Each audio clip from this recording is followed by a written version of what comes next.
Hello everyone, welcome to the Accelerate session today. We're going to start at 11:05 to allow everybody to arrive.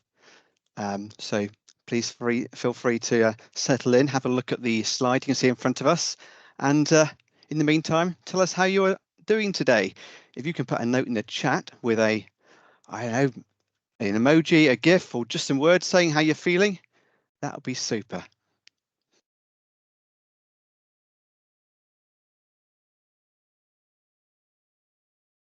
I want to say throughout this session, it's we really want it to be a conversation, so please use the chat to tell us any feedback as you go on through.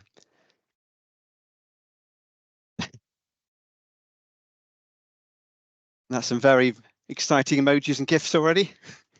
That's bringing the positive energy. Thanks, everyone.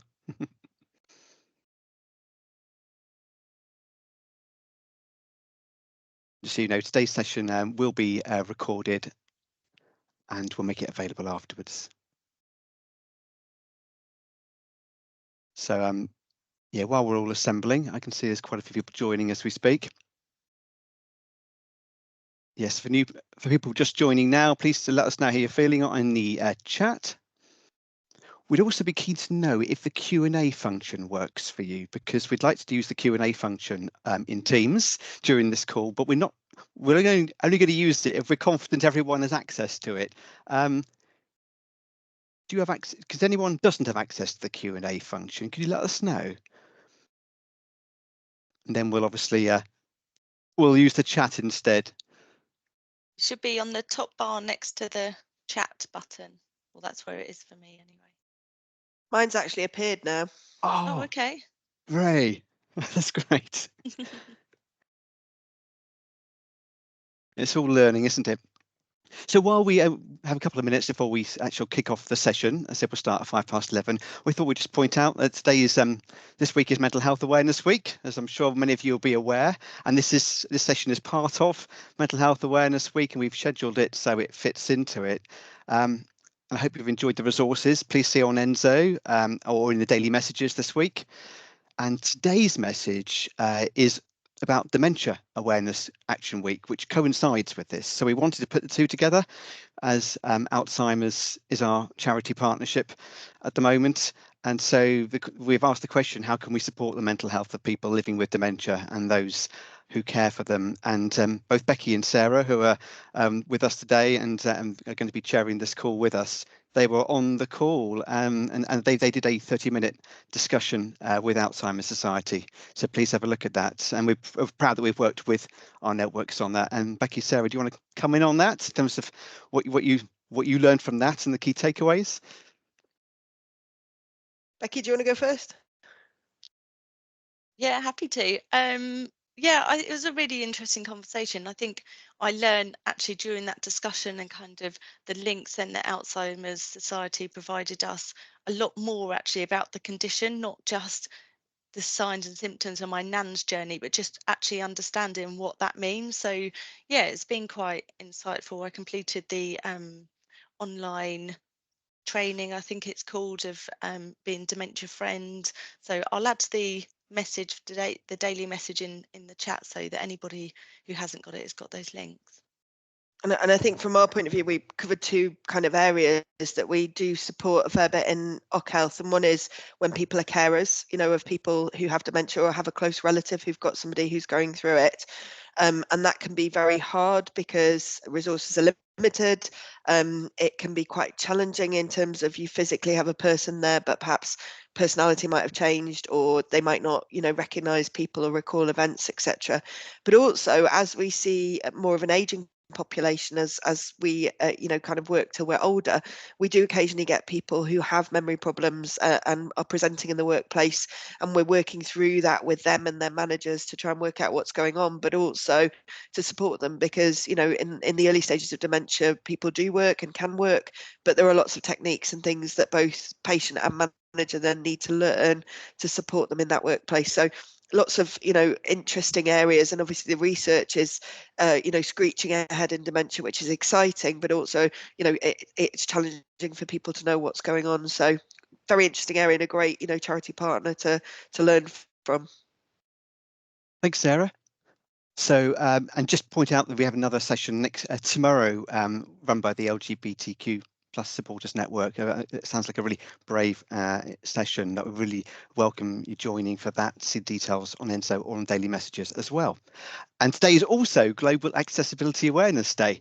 Lots of awareness weeks this week, and just draw your attention to the features like live captions you can use on Teams, so we can make sure everyone's included in this. And of course, if there's anything you can't see or you can't understand in this session, please let us know, and we'll make sure the information is available to you in the format that works for you. We need to move on. We've got a lot to get through today, so what we're going to do now is explain what we're covering.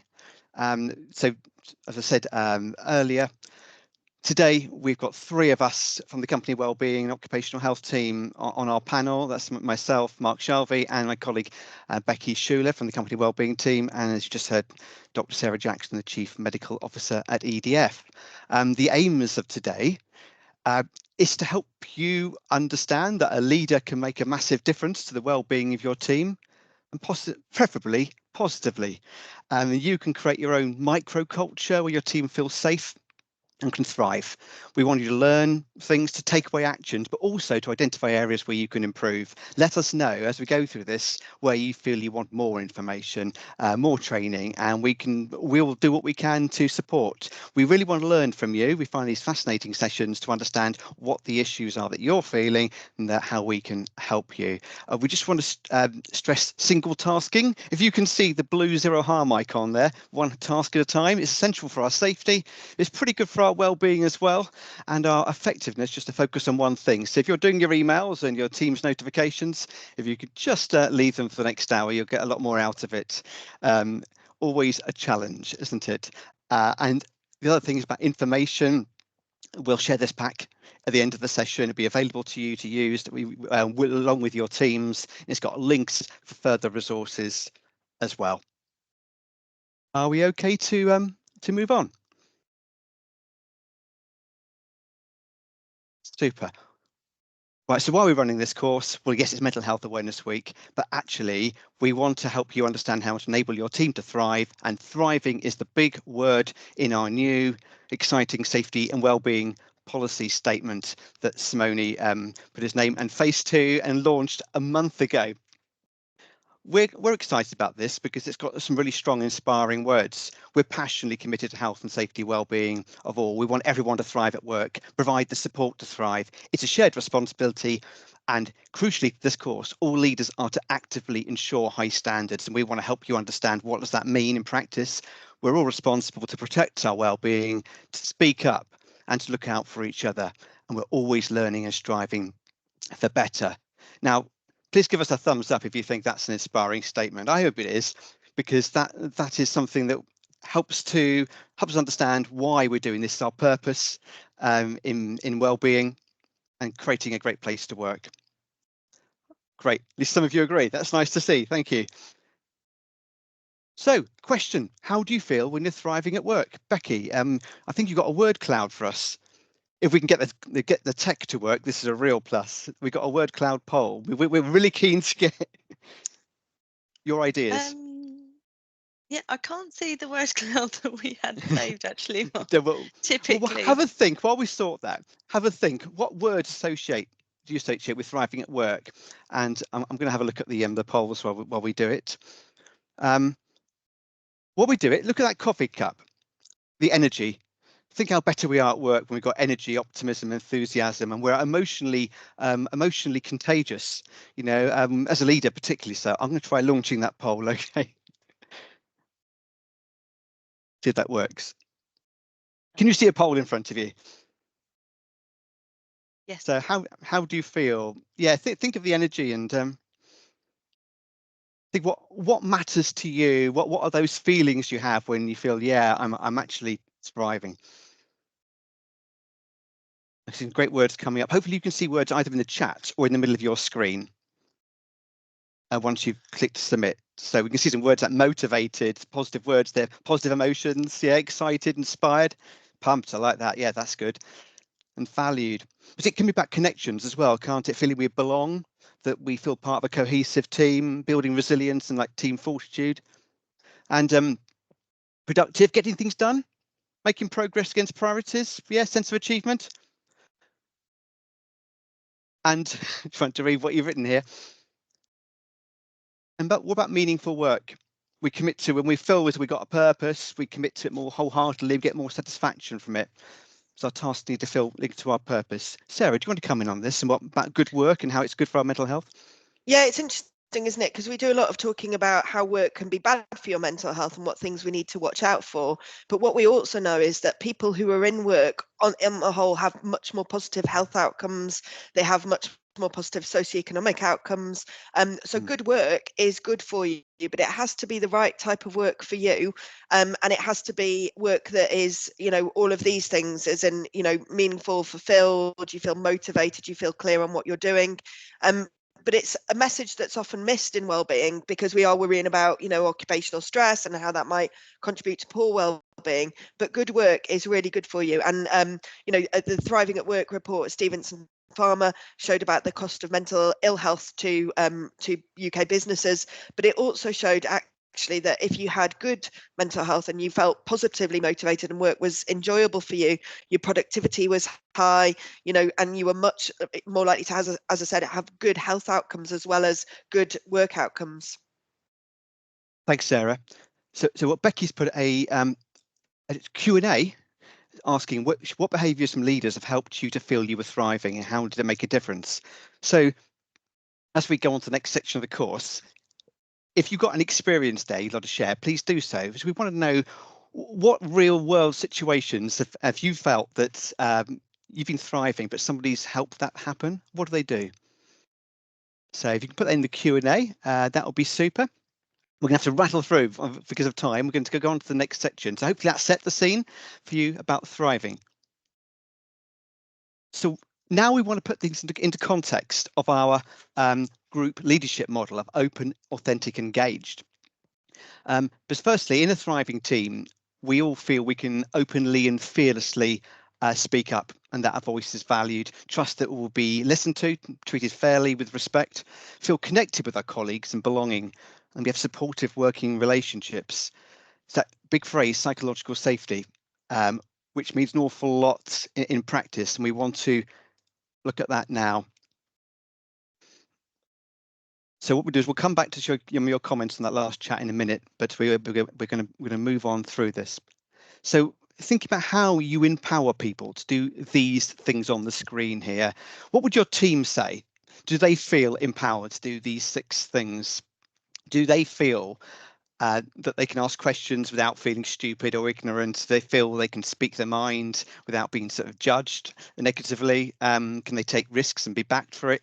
Admit mistakes and not be blamed, but feel there's a learning culture, and share ideas and raise concerns without fear of being made to feel daft, I suppose, and taken seriously and not defensively. And we'd like to get your thoughts on that. While we do so, have a look at this. There's an exercise from Chartered Institute of Personnel Development about taking a positive, respectful, open approach, and that could be useful to get some more ideas about how we do this. So I'm just going to pause there because I'm conscious we've got through a bit of material and we want to just check where we are. So Becky, we've got some comments on the behaviours from leaders that help you with thriving. We'll come back to that in a minute. Anything you want to bring out on that before we move on to this point? Lots of positive words like trusting, flexibility, kindness, empowering, supportive. That's kind of the supportive and empowerment and encouragement kind of, yeah, feeds through it really. So which is lovely to see. Trust, isn't it? Yeah, absolutely. Yes, so thanks for sharing that and continue to do so. We'll try and pick things up as we go through the session. It's great to see so much engagement. We'd love to hear your views from that, and we'll try and sort of replay what we can. And just picking out some of the points there about feedback, being listened to, actively helping pursue goals. The active listening comes up quite a bit, doesn't it? Yeah, and creating a safe space, which this slide is all about, isn't it? Able to take risks and admit mistakes and learn from them. So yeah, So think about those 6 areas and what you do in practice to do that and to create that climate, and think about how your colleagues might feel about that. And that goes on to what we can do in practice, and hopefully it links on to what you're saying about what leaders can do to help you thrive. Here are some things we can all do. So we model curiosity. Yeah, I mean, think about how it feels to be genuinely curious about each other, learning about leading with questions rather than answers, genuinely wanting to hear feedback, seeking other people's views, and being respectful while we're doing this, valuing all voices, enabling everyone to contribute, recognizing that people have different styles, different desires for how they might want to speak up. Some people in a one-to-one situation more than a meeting.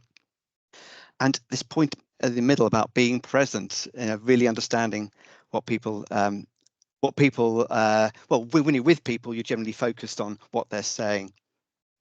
The final point about sharing vulnerability, I think it's brave, isn't it? It's brave to say, I don't know, to share mistakes or to ask for help. And it's brave to respond positively to bad news. If somebody coming forward with things that aren't maybe a scorecard full of green, they've got issues, then it's quite hard to say, well, I appreciate you bringing this to me. And it's really important from a safety perspective as well, that we feel there's learning and not blame. So let's pause again, because that's got through quite a lot of detail there about psychological safety and how that links to thriving at work. And we want to now hear what you've been saying. So can we go back on to, let's have a look through some of the chat then and some of the Q&A and get some views. Anything you want to bring out, Becky or Sarah? Anything you'd like to share?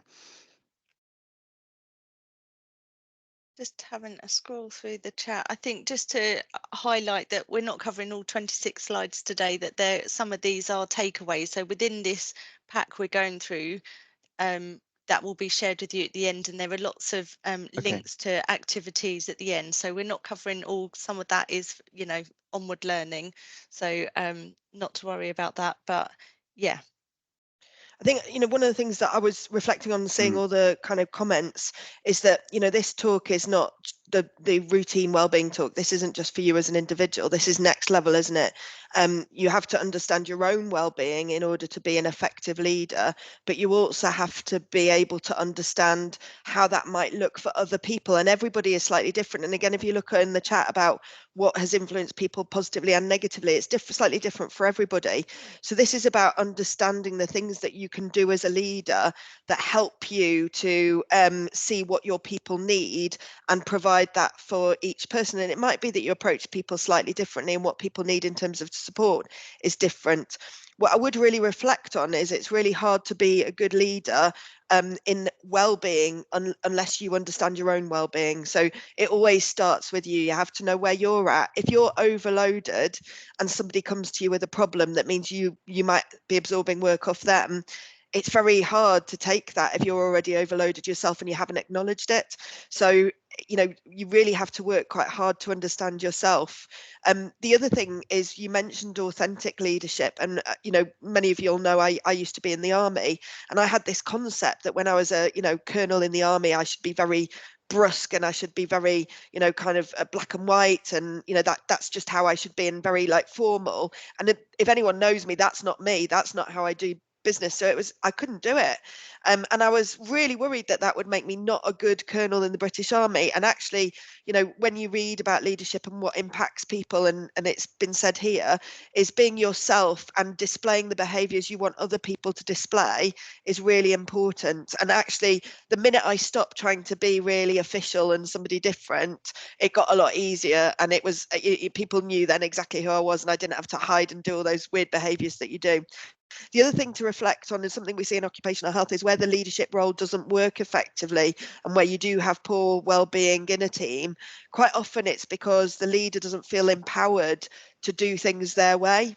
what I would reflect on is I think EDF gives us a lot of leeway in the management space to manage people individually and to support people individually, but leaders don't always know that. So as well as understanding the science of well-being, it's worth spending a little bit of time understanding the policies, the HR policies, the things we've got available to us, because again, you are more empowered than you understand normally to be able to do things for your people. So, you know, it's the next level of well-being. Know yourself, know your people and how to manage them individually, but then also be aware of the tools that the business gives you to do that. Thanks, Sarah. Yeah, I think looking at what we've got some great comments in the chat and the Q&A here, and we don't want to lose what you've shared. But I think a couple of things that I just bring out. Yeah, thanks, Simon. It takes time for people to build trust and respect to allow them to ask for feedback. Yeah, it's not a quick fix, isn't it? That's a really important point. So thanks for sharing that one.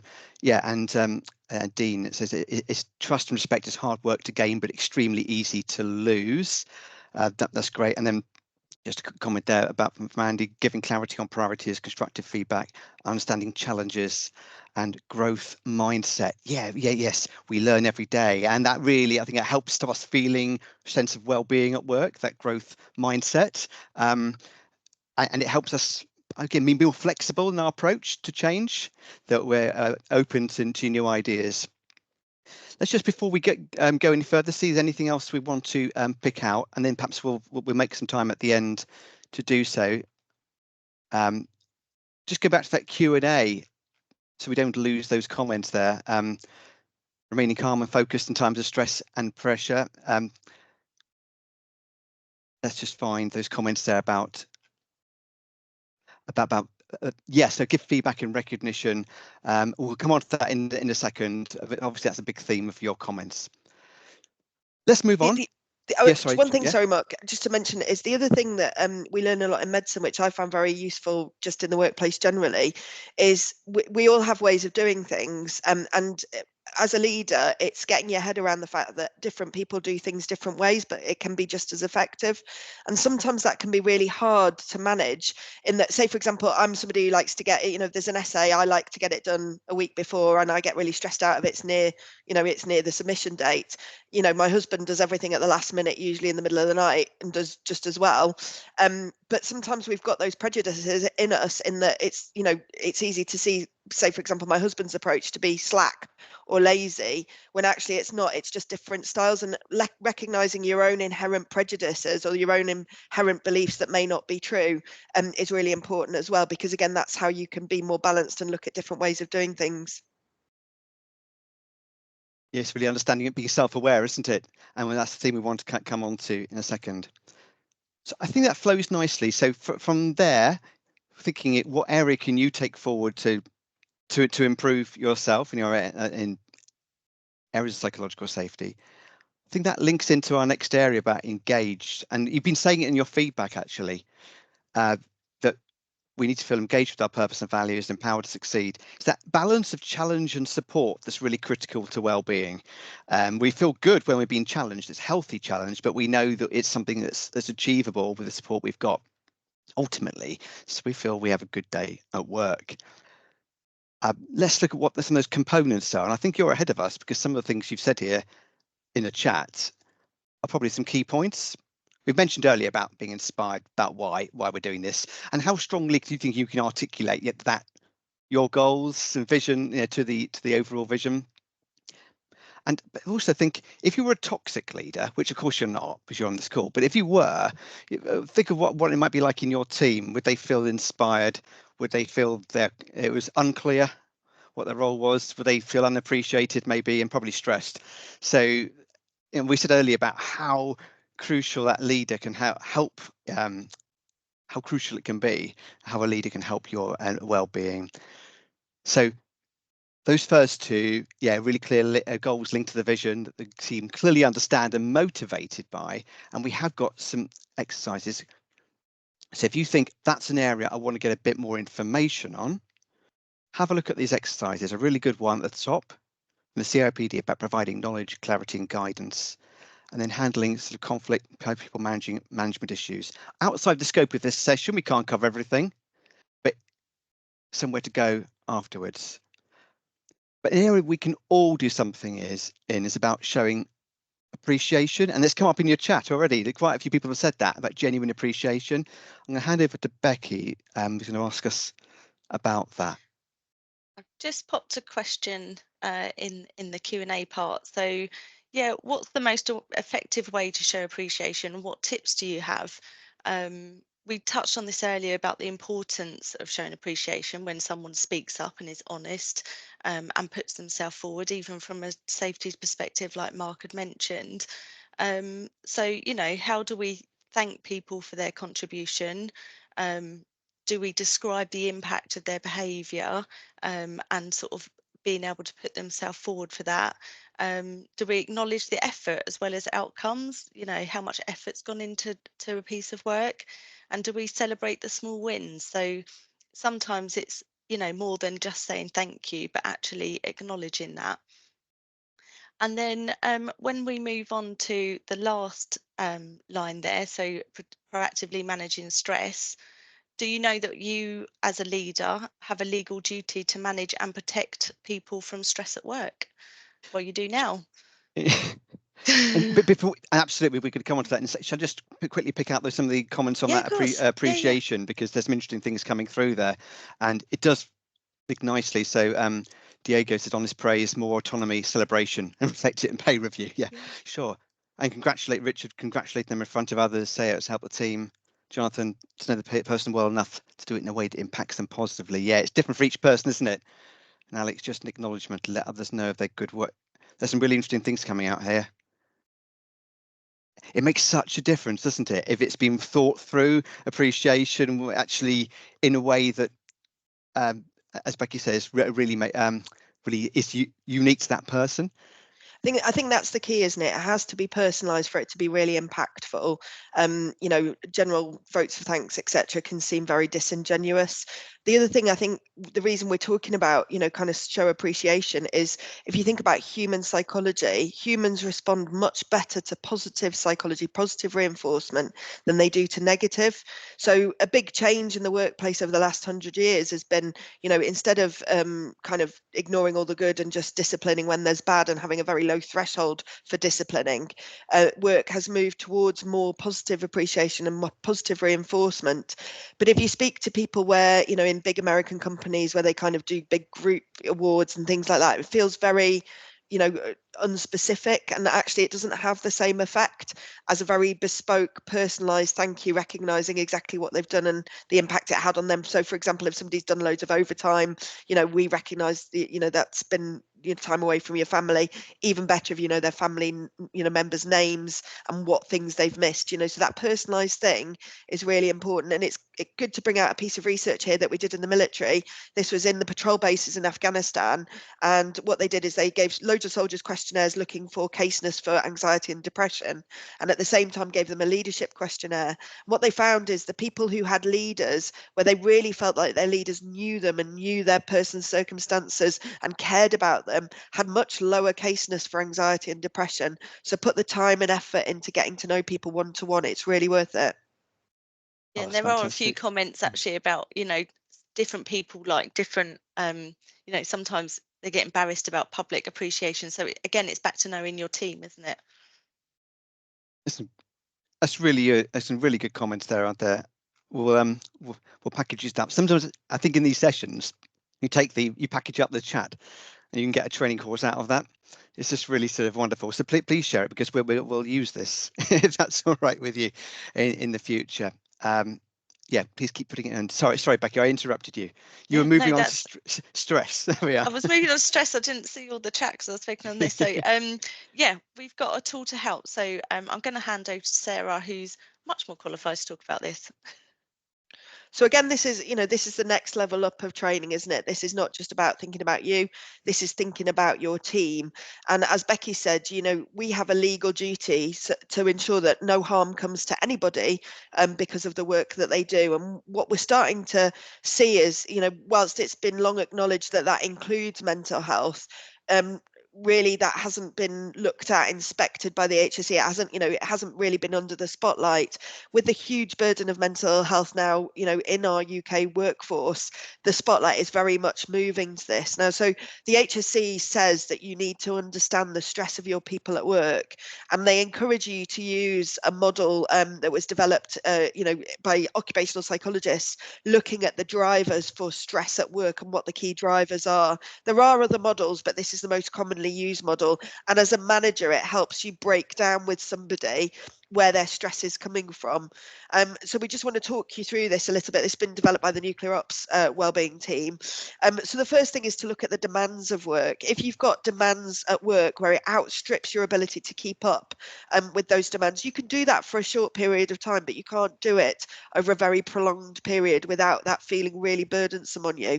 So it's about, does your workload feel manageable? Are you getting through what you need to get through to feel that you're doing what you need to do to either keep people safe or to do whatever your bit is, your area of work is? So what's your demands like? And if you use the wheel, 1 is low, like your demands feel good, you feel like your workload is manageable. 5 is my demands are completely outstripping my ability to perform.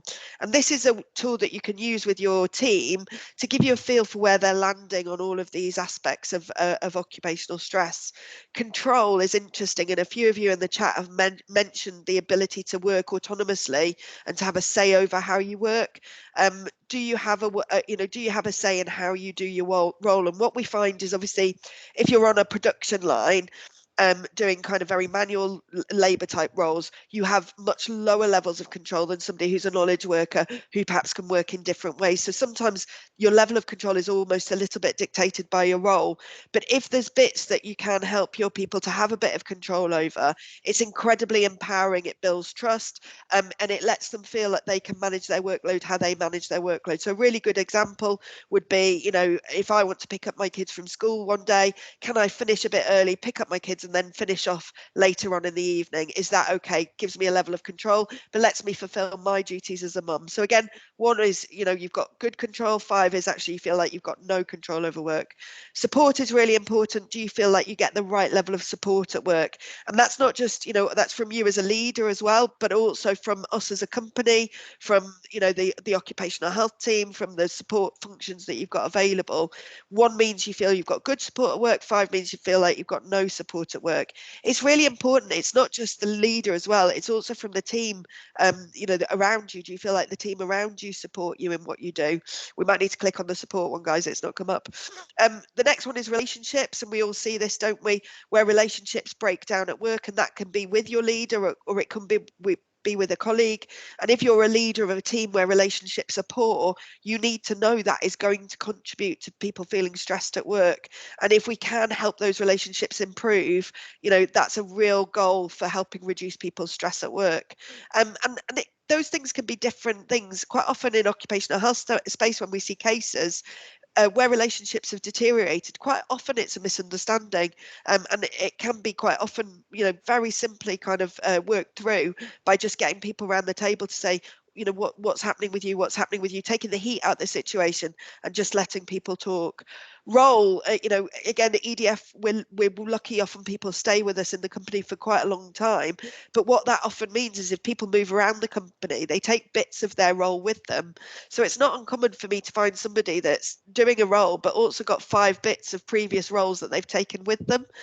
So if your role is not clearly defined and you're trying to be everything to everybody, you will very rapidly feel quite stressed. So understanding the definition of that role and what else they might have, on their plate that they're managing is really key.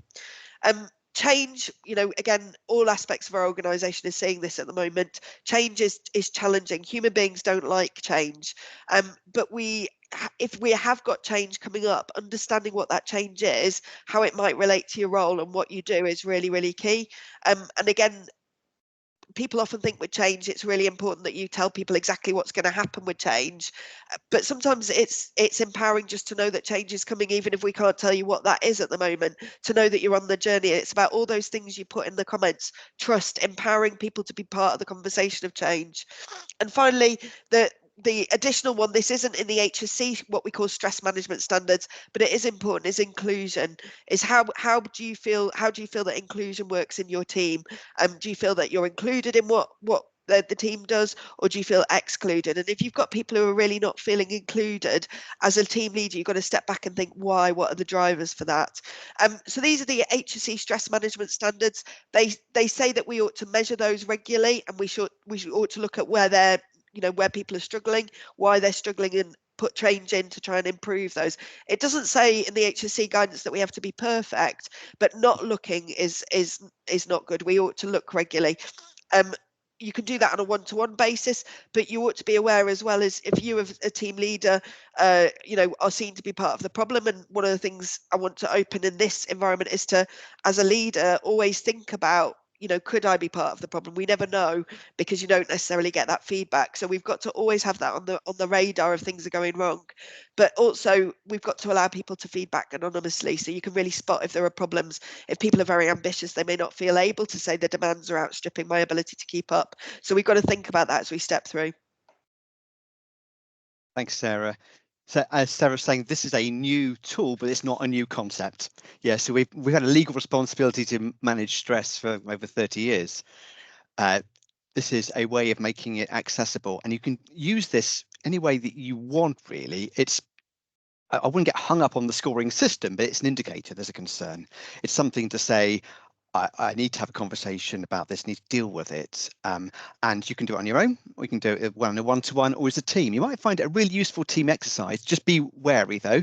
If you're doing it for the first time, you might uncover quite a lot of stuff, quite a lot of issues. So think about the time you want to set aside, so ground rules for it. Maybe you just do a section of it, but as you use it as a regular device, this could be really beneficial to you.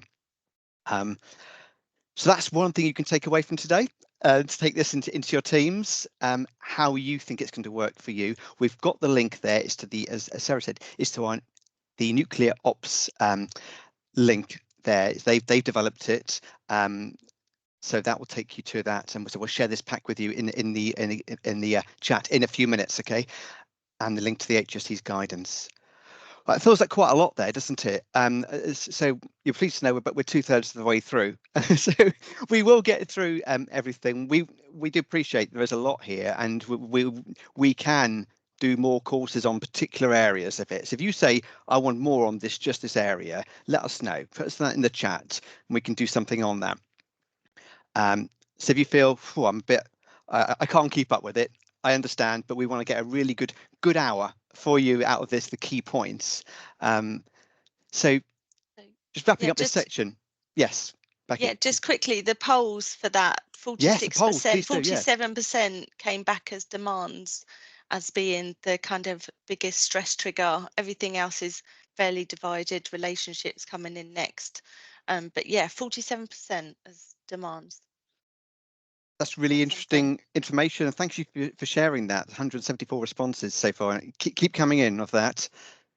We can learn stuff from this already. I know that some occupational health put information on their work-related stress cases to say what sort of where these come under these categories as well. Perhaps we'll just do this bit really quickly, just in the interest of time. Becky, is that okay? In terms of just to give that tips, having good demands is the biggest issue here, isn't it? Coming up. Overwhelm, and you as a leader can help your team feel focused on priorities. Just think of a practical tip we can take every day to help us have a good day at work and just manage those demands. We put a few in here. Feel free to put them into the chat. First one, setting intent each day. Thinking, well, what I want to achieve. We feel good when we achieve what we want, haven't we? Addressing meeting overload. Can we take control of that? If your day is full of meetings, is that right? We talk about having shorter meetings, fewer of them. Do you feel safe enough to speak up and say, I don't need to be at this one? Is the purpose of this clear? Digital distraction. Can you set focus time for things that need that? Every distraction takes you away from what you were doing. It's quite bad for us. And take your breaks. Some basic ones, but put them into the chat. It's just things about what simple things can we do to help? Recognize demands are always a challenge.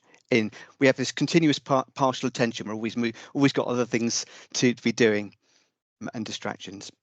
Right, we need to see what control is the Becky. flip side. Sorry, control is the flip side of that, isn't it? And doing these things helps you sort of retain some control over your day. But yeah, interesting. I think as a leader, you know, if you've done your kind of stress survey and you're finding all your people are saying demands are an issue, you have to, part of being a leader is to look at what your team have got on, what they're expected to do.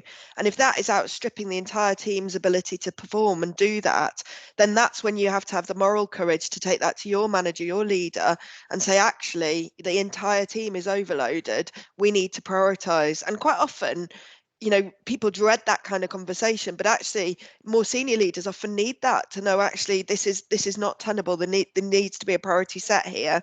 And actually then you can start to set priorities. It's not taking anything off your list potentially, but just saying, let's do this first. That can really diffuse some of the stress and the pressure of demand overload.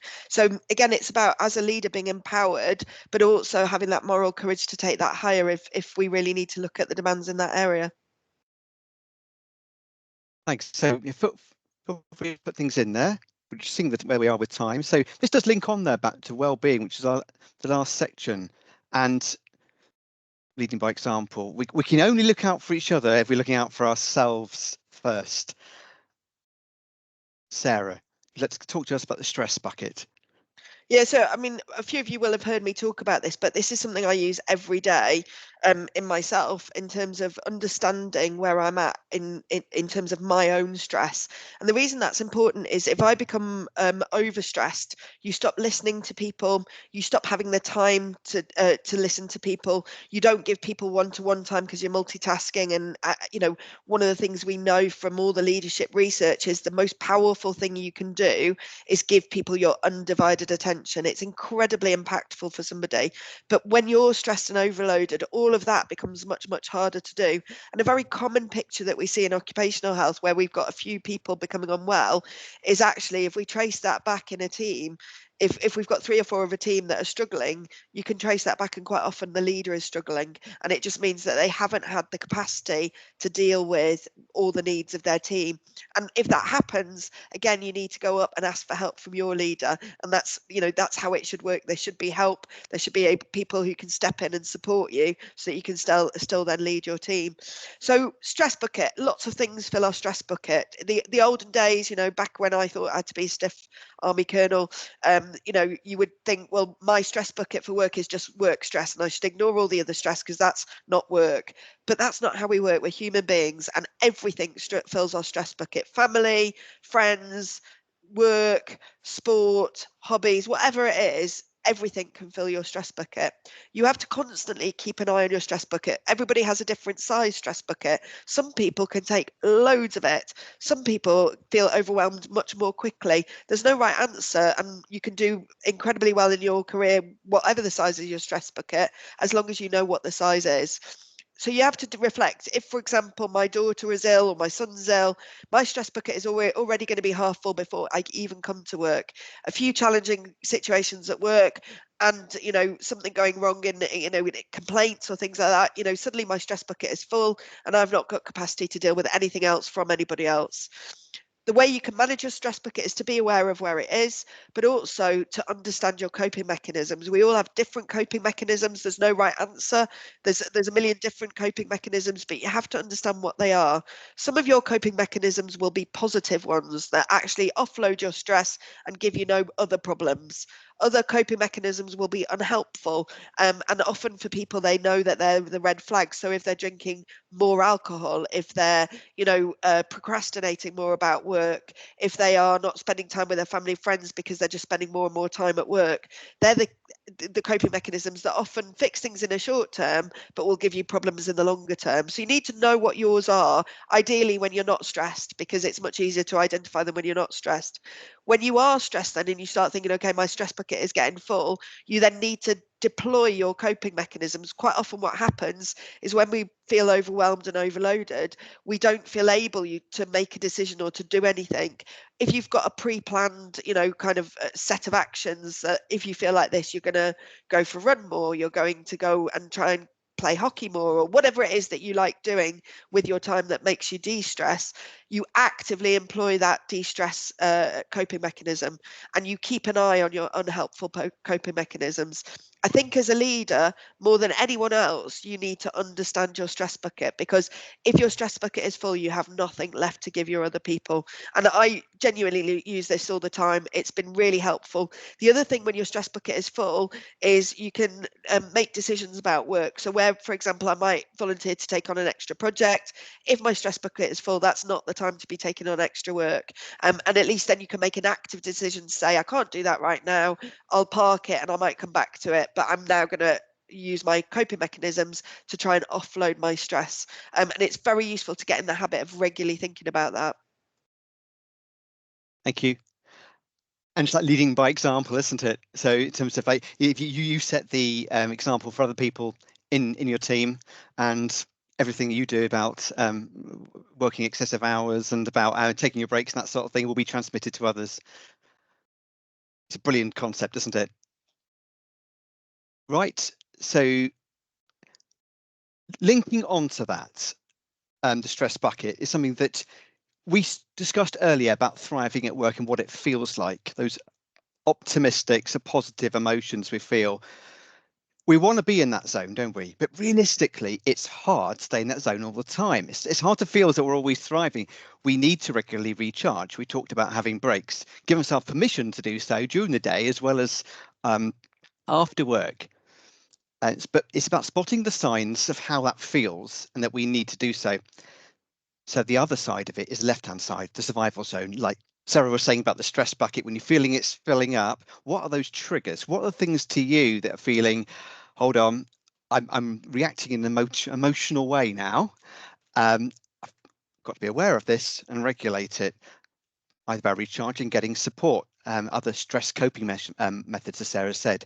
So this could be a useful technique. It could be also a way of doing a check-in with people. How are you feeling? Whereabouts are you on this? Which zone are you in? In fact, we've got a poll here, haven't we, Becky? If we can find the poll. Just like to know, what do you feel? And yeah, which energy zone have you spent most time in recently? The survival, which is a stress state. But to be honest, we do, our zones fluctuate, our mental health fluctuates. We spend time in that from time to time. It's important to recognise that, and to recognise it in ourselves, but also our colleagues, so we can be kind and understand and support. So I'll let you put your comments in there. What's critical is that we take early action to support, to prevent burnout and people becoming ill. And that's when managers have such a critical role in picking up signs and offering support to help. And I'm seeing the responses here. That's quite striking. So we're saying 50% survival zone. I mean, that's a concern, isn't it? But I think there's an element of, if that's how you're feeling, it's reflecting on why. And this again is part of leading is, if you as a leader are feeling that you're only just surviving, you're not going to have capacity to support the team. So it's trying to understand why, what are the drivers for that, go through that stress wheel, use it yourself. And if that, if you can identify what those things are, that needs to be flagged, because if you're feeling that as the leader, you can guarantee your team will be at the survival or burnout stages. So part of as we progress and become more senior and lead is not just reflecting on where you are, but making sure you do something about it, because as a leader, it's our moral duty, isn't it, to say, actually, I'm struggling. Why am I struggling? These are the issues, and that helps the business understand where people are at. In the nuclear ops side, obviously, we've got the Good Day at Work survey, which asks those kind of stress management standards, the wheel. They ask that more formally in a validated survey, and that's been used within nuclear ops to start helping people set agendas for business areas. So if there's a business area where demands is coming out as a really significant stressor, that's going to senior leaders to say, we need to sort this out, we need to look at this. So if you're in survival mode, why is that? The next stage as a leader is to start to analyze that and think about how that's impacting your team and what else might be going on, because we need to then give the business some ideas so they can do something about it. Thanks, Sarah. That's really striking, isn't it? It's recognizing in yourself, isn't it? A really interesting chat coming through here. People talking about like project management role. Thanks, Lauren. Yeah, heavy workload and stress and peaks and troughs. I appreciate that. I think someone said as well, 47%, we need to not ignore it. What we've got to reflect on is this is just one question. It's not enough to know what the business needs to do about it. It's something to give you an indication of how people might be feeling, but you need to go and look at this stress wheel and understand where that's coming from, because without that, the business or your leadership won't have a clue on where to go. We need to give them hints. What is the problem? What are the challenges if you're in survival mode for a long time, or indeed burnout? And certainly as occupational health, when we see people in burnout, we feed back anonymously to the business, particularly if we're seeing trends in business areas. And, that's the value of having in-house OC health. We give you the qualitative feedback as well as the quantitative. And that fits on really well, because we want to go on to talking to understand these issues. I think if we do this bit, we'll leave it with you. It's really wrapping up what we've said already. You've got to know your team, don't you? To pick up those issues. Just something to reflect on. Do you know your team? So you'll pick up these points about where they are on these charts, what motivates them, what fills their stress bucket, what pressures they are under. And do you have meaningful team wellbeing check-ins where we ask those questions? We've got a tool there for you. Use whatever works for you. The key thing is you feel comfortable just talking about wellbeing, using that stress wheel, as Sarah explained earlier, whichever works. You can get a conversation going and people talk openly. So feel free to use that. And there's a guide to managing health conversations in this link, and we'll put the link in there in a second. And building relationships. And we have got a few minutes. I'm conscious we wanted to handle questions, but it's a really important. It's the last slides we've got, really. It's about the red flags, what you're looking out for. Sarah, you can do this in a minute or two. Okay, I'll be really Sorry, quick. It's a big subject. Yeah. One thing I wanted to quickly cover, we've had some very brave statements in the chat. A really strong leader is somebody who can look at the well-being of the team, and if it's not all fitting together and people aren't talking to you, you have to wonder whether there's something going on with you, as in, or how they perceive you. And the very strong leaders are the people who dare to think, actually, it may be something that they're doing that people are perceiving to be the problem.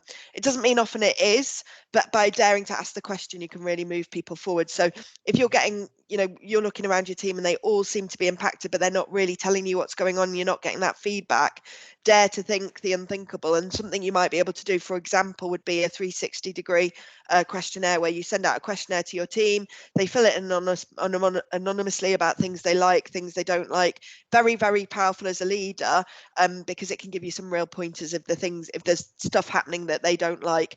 A real example is when a team leader's put in to effect change, but that feels like it's happened too quickly for a team, or they don't feel like they've gone with you on the change. So you've done nothing wrong, but actually you need to know that they might perceive you being in there as part of the problem, and you need to address that to be able to move forward.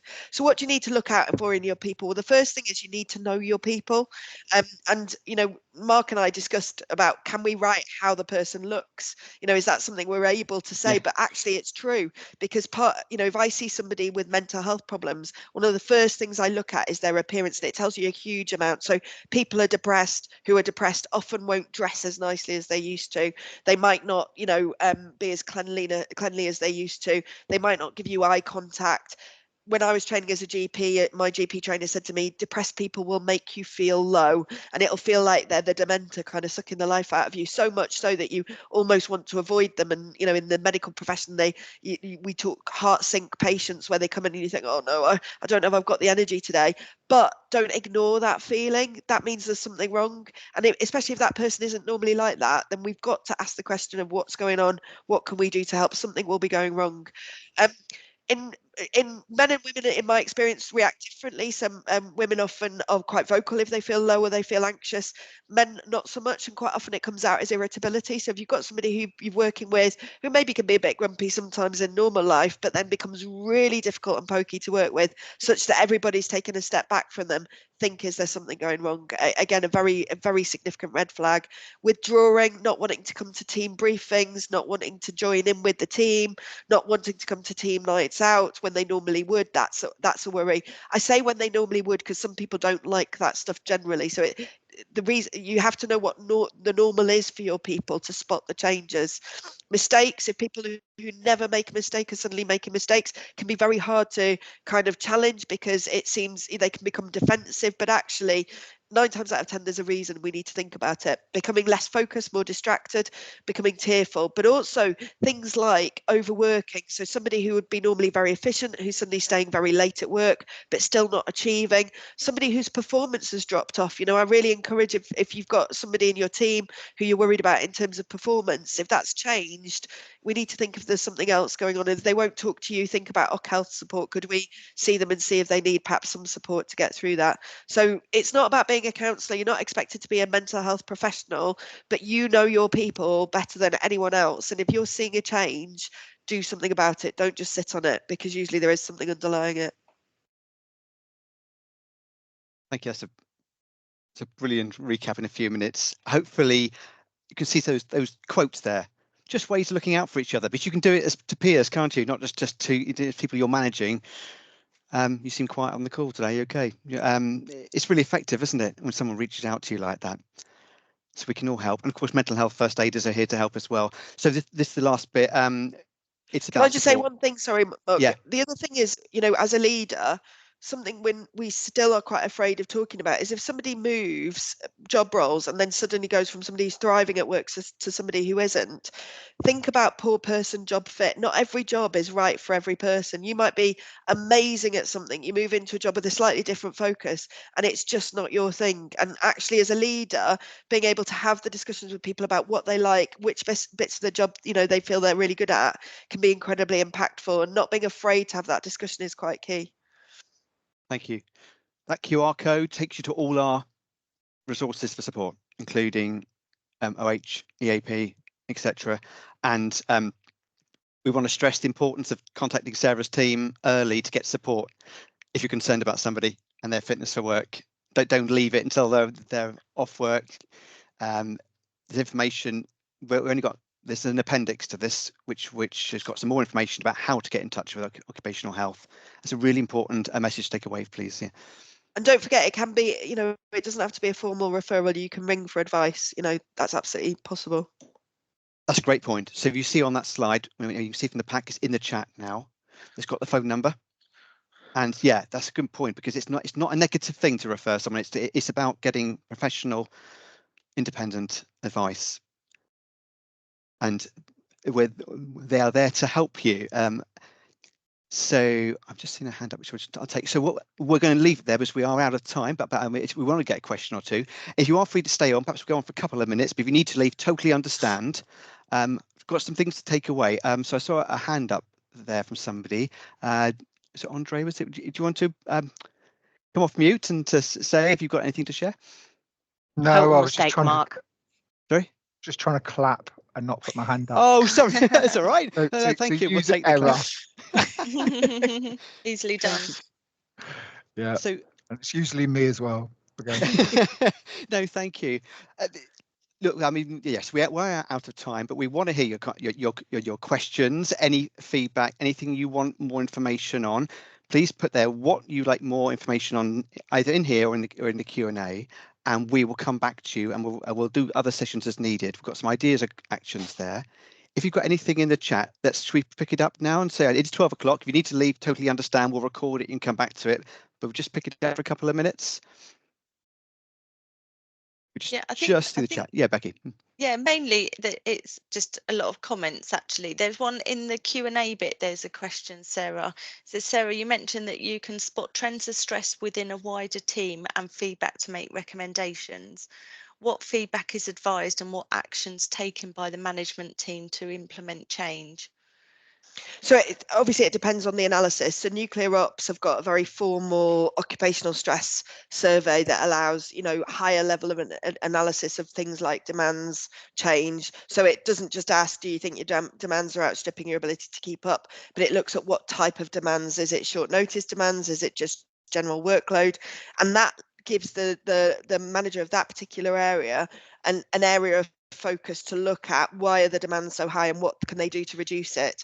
Quite often, you know, especially in a big business like this, quite often, you know, things are given to teams because somebody's had a good idea. It's not necessarily required right now, or it's not necessarily, you know, really a high priority. Sometimes asking the question of why is all it needs to say, actually, that can wait, shelve it, we'll do something else. But we have to be able to give the leadership that insight. For teams that don't have that level of data, the HSE does have an occupational stress tool on the website that you could, for example, put in Wufoo or put in one of the online surveys and send out to your team, and that'll give you an indication of how they're feeling in terms of those 6, you know, areas of work demands that can contribute to poor stress. Thanks, Sarah. Mark, you've got your hand up. Do you want to come off mute and yeah, talk? Yeah.